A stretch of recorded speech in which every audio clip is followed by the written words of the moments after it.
Hello,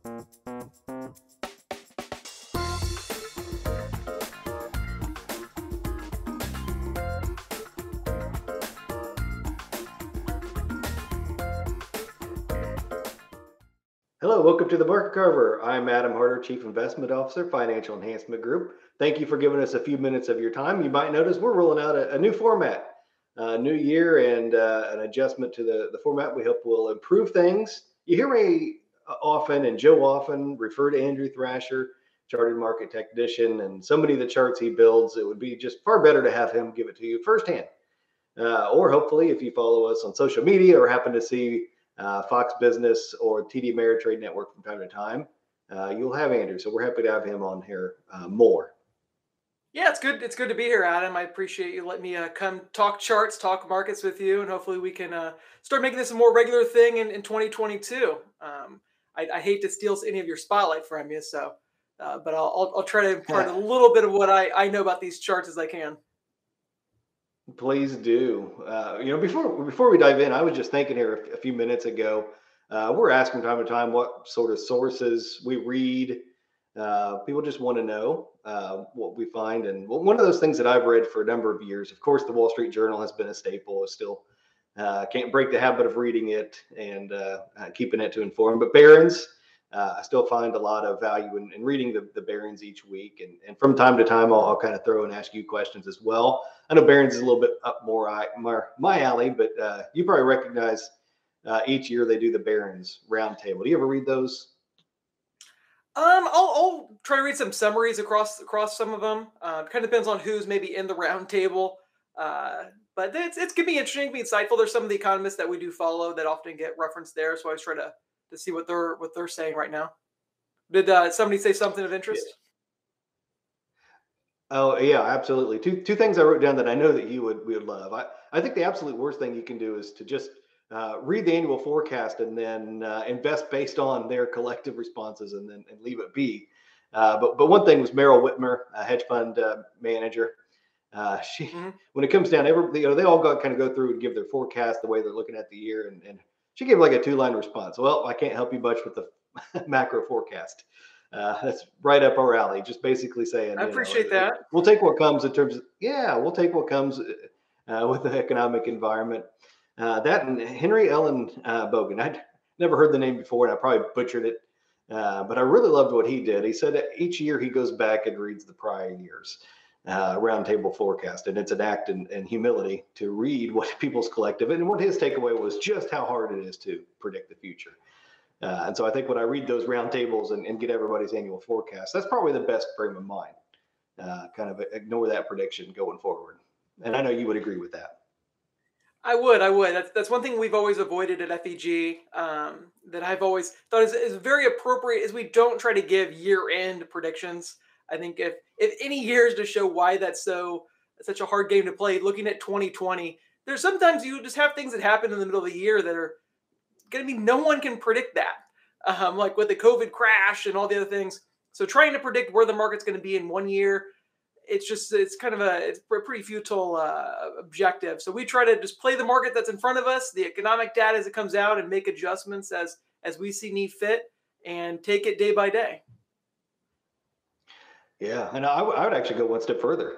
If we would actually go back last year and nail the forecast, and actually know in advance that we would see a 7% inflation figure, you would think that would be one heck of a piece of information to know in advance. However, if we played that playbook out and bought the things that should benefit by having a 7% inflation number, we would have got the year horribly wrong.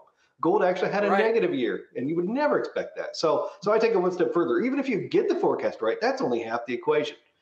But Very true. nevertheless, I succumb and I read those articles in Barron's because they still have thought into the thought process and things to at least be looking at as we head into this year. So, but bringing it back home into things that we're looking at this week, we've got a few topics to cover. One of those is nuances in the inflation data. We're going to look at retail sales. So start off with some economics, then move to some charts, institutional activity in the commodities, and why we're interested in there. So let's start with some economics and inflation nuance. That was so much of the focus last year, and it's just going to be the case for a good chunk of this year. It's going to be a topic more than we want to give it credit to, but that's just the world we live in. And I found this interesting, the nuances within the data. The title of this chart is Wage Price Spiral, and that's certainly a piece of the inflation formula. But what I find interesting is the divergence between goods and services in our consumption basket. Those are the two outlays that we as consumers have. And you see the inflation is very heavily concentrated in the goods. And why I find that interesting is because we don't really have a lot of agreement behind what is in the inflation. One of the most dominant theories is from a camp called monetarists, who believe that it's an entirely a monetary situation. And it's the more money, the more inflation that you will have. And that certainly seems like it could be the case. And it's absolutely a piece of the puzzle. But this tells me that there is more to the equation. And those that argue that the supply chain issues and the challenges from being able to produce goods lends itself into this chart very much so. So in my mind, if it was purely a monetary phenomenon, then you would have at least a little bit more consistency between the two. So time will tell. And the other implication, if that's true, over time, Lord help us, we should see those supply chain issues in 2023 eventually begin to fade, and production and inventory levels build up, and at least the good side of that moderate. And so much of that has been used cars, and I'm saying that from a personal experience. My oldest son is turning 16 this year, and so we've had the experience with used cars. I know many of you have. And one stat I find interesting is 1% of our inflation is in used car prices.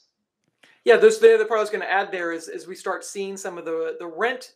We talked about this on Money and Allocation meeting. Is that some of the rental prices, they go up, some of the housing prices, those are a little bit stickier and less prone to start reverting back down. So if we do start seeing just those numbers are starting to turn as well, and those are like they call stickier inflation. That once rent goes up, you're very unlikely to see those landlords start cutting prices, which can kind of keep some of those inflation numbers elevated longer than maybe this what the supply shocks are causing right now. Oh yes, absolutely, and that's the other piece of that equation. The services side, especially on the biggest chunk of those services is housing and shelter.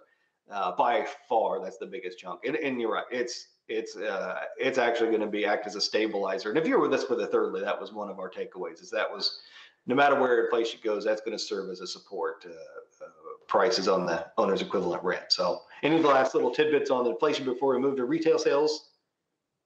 I think we hit inflation pretty often, so we're probably good there. Yeah, so let's talk retail sales. And not really great news, but I'll let you hit this home. I know you brought this to the table Monday for the investment team. And so I'll kind of let you dive into the retail sales number. Yeah, my focus is often looking at supply and demand of the markets, but I think it's still critical that we watch what's happening within the economy as well. And what stood out to me is we got the latest results from retail sales in December, and it was kind of disappointing. You can see here on the chart on the far right side that red down, just about 2% drop. We had earlier in the year, we had those stimulus checks that got sent out as the government tried to stimulate the economy coming out of the COVID crash. You can see there the second and the third rounds. And we saw retail sales spike during that time period. As that kind of flowed through the economy, we're kind of returning back to more of a less supported economy, so we can really get a better read through of how are consumers, how are retailers doing, and we're starting to see the numbers drift a little bit lower. When we back out some of the more volatile components like auto sales, the numbers were even a little bit weaker than expected. There was actually expecting to be a gain when you back out auto sales, and that was still negative. So as we go into 2022 and some of the supply issues get resolved and the labor markets continues to be pretty tight, we're really trying to watch how healthy is that retail market and how healthy is the consumer, because that's going to be a big player for economic growth going forward. And hopefully we can start seeing some of these numbers improve from here. Yeah, absolutely. It was a disappointing number to say the least. And you're right. You strip out all of the noise out of the data, and that even is a little bit more alarming.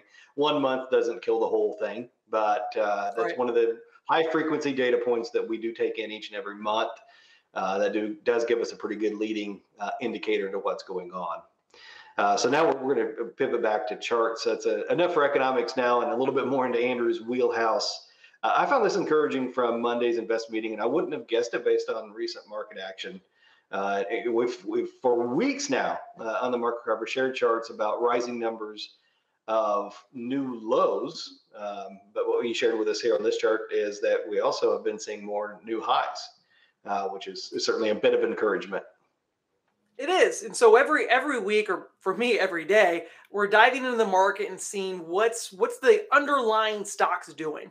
And so when we look at the S&P 500, and we do this for a lot of the major indices, but when we look at the S&P 500, we want to see an expanding list of new highs. When the market's going higher, we want to see more stocks going higher as well. At the same time, we want to see less stocks making new lows. More stocks going higher, obviously, is bullish, and that's going to keep the market going higher. So after this most recent, the market's kind of dipped. We're 2-3% from those highs in the S&P, and we're starting to see a little bit of an inch up higher in new lows. That's what we can see on the bottom part of that chart. It's still a low figure. It's still well below the number of new highs we're seeing. But we're starting to see a little bit of an expansion there in new lows. Stocks making 3-month lows. But on the middle portion of that chart, we can see the stocks making new 3-month highs, and we're still seeing an expanding list there. So that's still a positive. So that's kind of makes you kind of a head scratcher of we have more stocks going higher, but we also have more stocks going lower.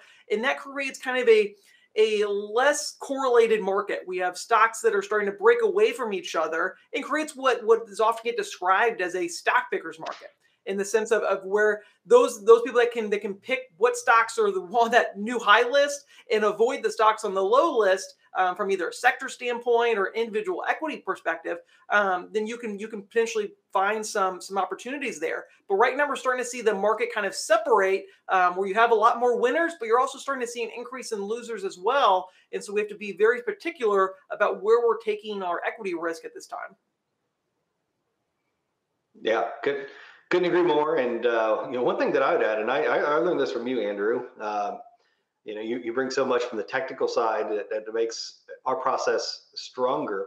One thing I never really fully appreciated, but through the years you've really built up my understanding of this, is how much safer and how much more bullish the outlook is when you're at new highs.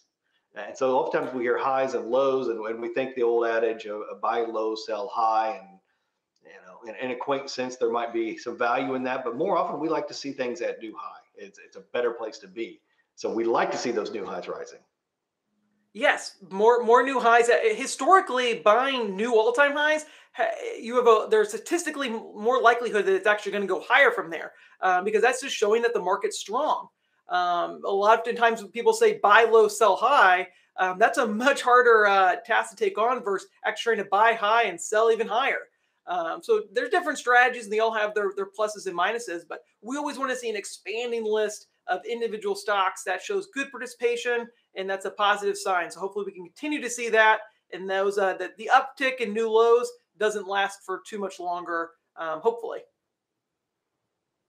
Yeah, absolutely. So I was sitting there, and that was just kind of crossing my mind. Folks watching and say they may think it's a good thing to see new lows, and maybe eventually when you see so many of them, it's kind of washed out. But for the most part, we don't like to see the leading edges of those new lows. So turn the page now. We're going to talk about gold. So early on, and we referenced, if you knew the forecast last year for such high inflation, you would have thought, or I would have thought for certain, gold would have had a much better year than it did. All the fundamentals were there for gold. The inflation, the real interest rate, which we talked so much about and hit last week, has stayed persistently negative, which simply means if bonds are giving you a negative after inflation yield, that there should be some attraction to gold. None of that seemed to matter for gold, but we do see some potential turning points. And another noisy chart here, Andrew, I'll let you point out what's worthy of notice in the shiny metal for our portfolios. Yeah, there's a lot going on with this one, so bear with me. So this chart goes back quite a ways. And what this is showing is looking at gold on the top panel, and the bottom panel is called the commercial trader open interest. So whenever you have a futures market, any commodity market like gold, the way that they process the trades is everyone gets put into one of 3 buckets. You're either a commercial trader, you're a large trader, or you're a small trader. And the commercial traders are the largest. They're the ones that are most likely involved in the gold market, using it commercially, or at least are trading at a very large size. And so what I found is when we start looking at how these individual trade groups operate, and are they buying more or selling less, or selling more, then we can start seeing kind of get the sentiment for the commodity, in this case gold. And right now, basically no one wants to own gold. The sentiment towards gold is very, very low, which is causing the commercials to basically own most of the gold contracts right now. You can see on the bottom panel, they're at the 100th percentile for gold. And then we have the pretty orange bars on the top panel that show the previous times that's happened. And what we can see that the commonalities here is when basically everyone doesn't like gold, that's when gold starts to go higher. You basically have no buyers left and it's just sellers. And so the trend begins to reverse and we start seeing gold prices move higher. And that's what we don't necessarily know that's what's going to happen going forward, but this is just one piece of the data when we start looking at the supply dynamics, supply and demand of gold, that the sentiment toward gold is pretty low right now. So maybe that could give us an opportunity to start looking at the shiny metal, and maybe it starts to do a little bit better after trading sideways at pretty much all of last year. Maybe it starts to break out higher and start acting like the inflation hedge that historically it always had been to some degree. But right now, sentiment towards gold is pretty low. Yeah, and we've given it some latitude in the portfolio through the last year because we found it really has potential, particularly when we see, and we'll spend some more time on this in future market carvers, the rising correlation between stocks and bonds. Because interest rates are going higher and have been, that's been bad for bonds and for most pockets of the stock market.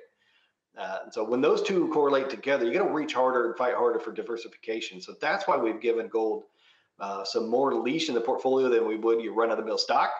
And this chart here gives confidence in all the reasons to hold on to it. Now, at first, you rascal, if we look at that chart one more time, I thought maybe up here you were just trying to pay homage to Purdue. You got the black line and all the gold lines. I thought, what a rascal here. We know Thursday when this market carver is going to come out is a big day here in Indiana. That's right. The Boilers will take on IU, and I'm pretty confident. I'm pretty confident in how that game's going to go, and I look forward to coming back to the office on Friday, hopefully, and being able to message Adam. So hopefully my Boilers do me right. Well, I will not be shocked if that is the outcome. As much as I hate that, we need to see some better point guard play before I'd have confidence. So it's never a done deal when those two play. But yeah, I thought, you little rascal, you're just trying to work your colors in there ahead of that game. So staying with commodities, and we'll bring it home. And it's a more positive outlook for commodities. And this is so important. I've been in here long enough to see commodities have a good cycle and plenty of bad ones. And this helps bring home maybe why that's the case. And so I'll let Andrew one more time bring this home and tie it to the Federal Reserve rate cycle. So just to paint the picture, we're very clearly, as we've hit so many times, it's very clear since December that we are changing regime and we are moving to a Fed cycle that is hiking rates. And that sets the context for what we're looking at here for commodities.